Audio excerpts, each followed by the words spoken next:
keep diversifying. Like use your audience of Instagram and diversify on Twitter, and then from Twitter to go to LinkedIn, then from LinkedIn to go podcast, and from podcast to YouTube.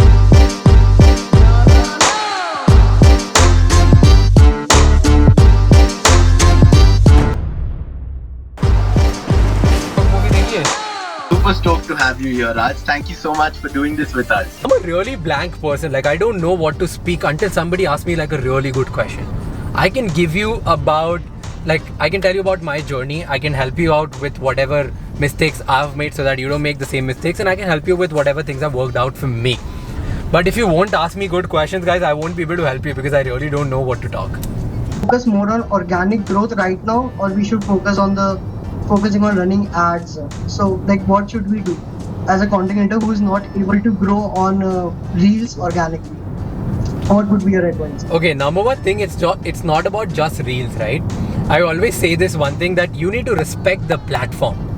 So any platform, if you want to outshine and if you want the platform to support you, you need to respect the platform. So every platform, once in a while, they keep coming up with new things, new features. Like YouTube has come up with shorts, Instagram came up with reels, Twitter came up with spaces, LinkedIn came up with stories. All of these are new features.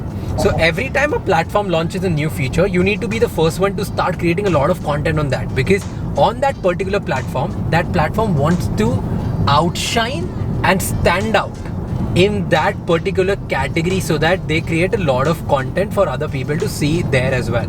Like when Instagram launched Reels, all they wanted to do was they wanted to serve the consumption pattern of TikTok. They wanted to serve the consumption which was already there in the country.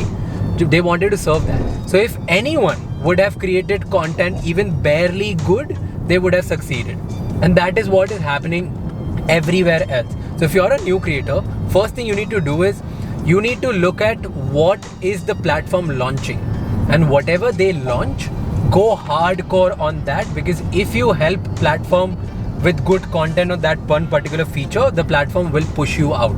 Like YouTube is currently pushing a lot of live streamers and YouTube short, like people who are creating shorts. So you can take an excellent opportunity there and try to build them. That's one. Number two, whether to do it with organic or paid, it's about your end goal. What do you want? If you just want more followers, then never go with never go with paid ads. If you're running paid ads just to get more followers, you're gonna end up at a bad space. You'll end up losing a lot of money, and your growth will stop once you stop doing the ads, and you're gonna take a lot of time for you to get back to it. I ran ads in the beginning when I was at 50,000.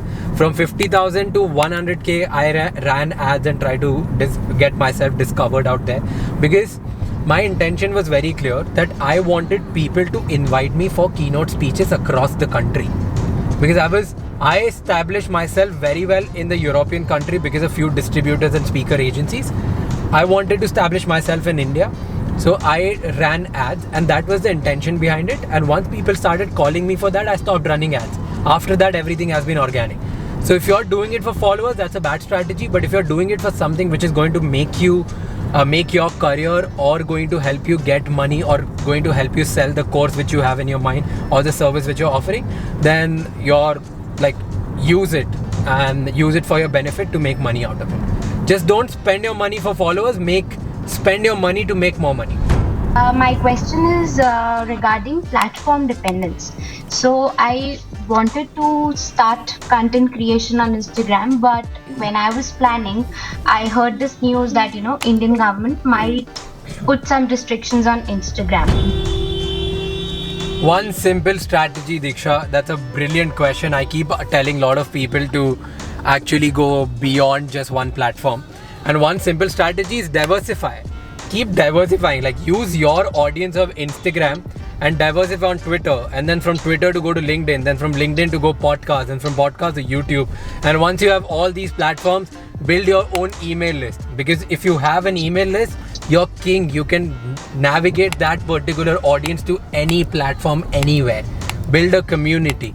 So the whole point is, this is why most of the smart creators, if you see, they're present on more than one platform, because they don't want to be restricted or be dependent on one platform at all. So that's what you can do. And if you're someone who's starting out, then start on any platform, because it gets really difficult for anyone who's starting out to actually go out and build on 10 different platforms. What you can do is take one platform, and while you're building your following on that one platform, don't forget to ask people for their email IDs and sign up for your newsletter, because then you own the entire audience, and if you're giving value, they're always going to be signed up to your newsletter. I made this mistake. Now I'm changing that. I'm making my communities on Discords and Avalon scenes, on having my own email list and doing a lot of stuff. So I am late to this party, but I think that's how you can start.